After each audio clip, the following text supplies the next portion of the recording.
we're going to talk about SIMV now. So that's the third mode of ventilation from the obsolete modes of ventilation that principles of vent. So the set parameters here: tidal volume, respiratory rate, FiO2, and PEEP, and pressure support. That means it's the third type of breath here, right? And the dependent parameters are tons. We have peak inspiratory pressure, plateau pressure, respiratory rate, and also anything that has mandatory and spontaneous before it. So spontaneous tidal volume, mandatory is tidal volume, spontaneous minute ventilation, mandatory is respiratory rate, respiratory. So basically, there is a lot that tells you that what happened here. Obviously, there is a spontaneous and mandatory component to your breathing, and not only that, the vents advancement. In the 90s, started with advanced enough that we now have feedback from the patient. Before that, we didn't have any feedback from the patient, right? And feedback from the patient is very, very important because once you see what's happening inside the patient, you can actually make some adjustment and stuff like that. We didn't have that capability before. In the 90s, we had some. So basically, between the 70s and 90s, there was a lot of modes of ventilation that were developed. Between 1970 all the way to 1990s, one of them is called IMV, and one of them is called, it was some time cycled modes which were similar to bilevel, but the vents were kind of sticky and the valves are not working and all of these things, so it didn't work out. And then the 90s obviously were the mode of the SIMV. So if you think about the 90s, that's the SIMV time. Lots of dependent parameters came out like this, and that created the weaning protocols that we're going to talk about in a second. So the waveform looks like this. The breath is divided into three portions. The first portion is the controlled portion. So basically, you're going to get the breath no matter what. The second portion, if you want to take a breath, the machine will actually give you a pressure-supported breath, which is a tiny breath like this, just a little support. And then the third portion, it's very close now to the next breath here.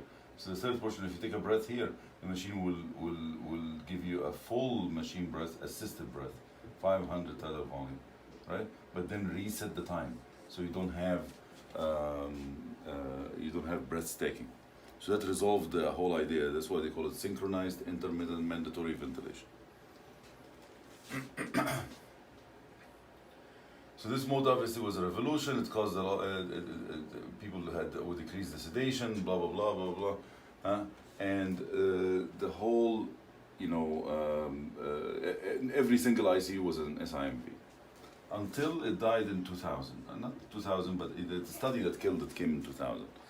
But then people started continuing to use it for another 5-6 years after, and then nobody's using it in acute ICUs except some surgical ICUs, because sometimes they,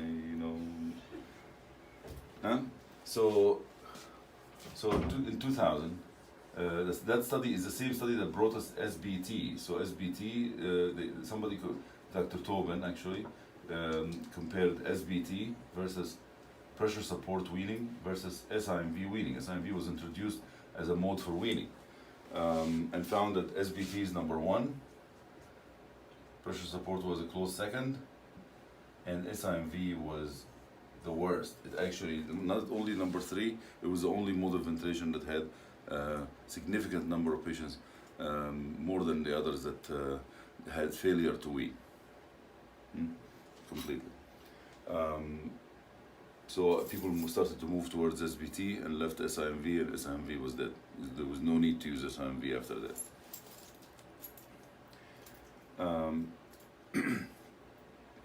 If that's the only thing that came out, I wouldn't leave SIMV. I would have continued with SIMV. I mean, okay, one study, where is the other confirmatory studies and all this? Nothing.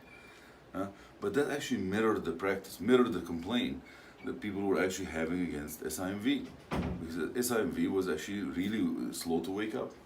So as I told you before, the dependent parameters, because there's the barrage of dependent parameters that came at the intensivist, there was a lot they had to like, organize it in a way, because I would look at the respiratory rate, you would look at something else, everybody would look at something else to wean the patient.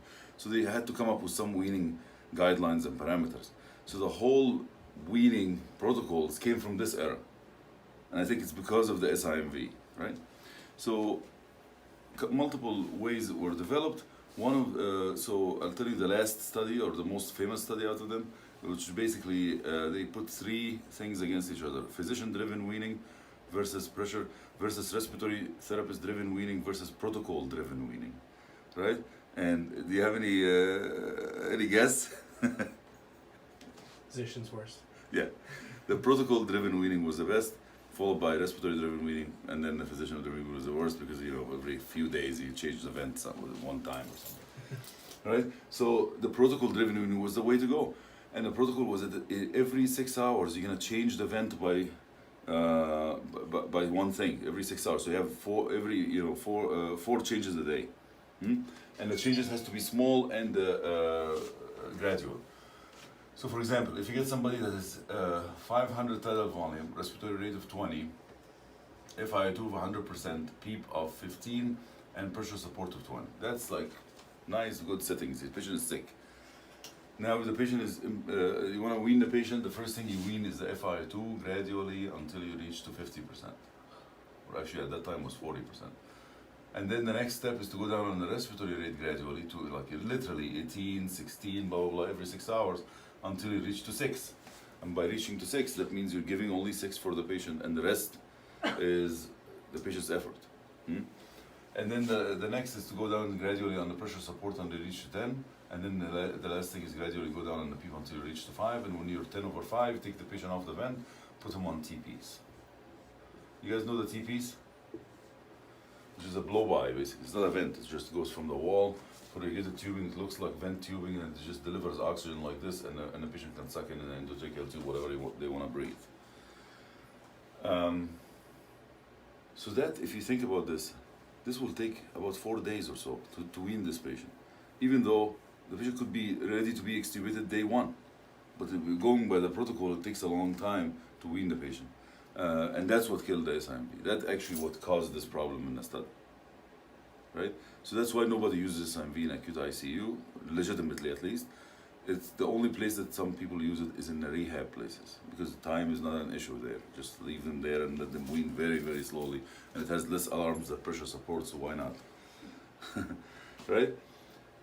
But to the defense of the surgical ICU people that they mentioned, some of them, not all of them, very few of them actually, that use SIMV in their ICUs, they're not using it this way. They're just using it because they're used to it, so they put the patient on it. But then every day they would do SBT, so it's kind of not that bad, right? And also, and extubate the patient. But there's one thing that is wrong with that, even with that way of doing it, is that SIMV confuses the patient a little bit. There's a lot of different breaths. Sometimes I take a breath, I get a pressure support breath. Sometimes I want to take a breath, I get a volume controlled breath, and it's all over the place. So the patient requires a little bit more sedation than volume control. Okay? And that is it.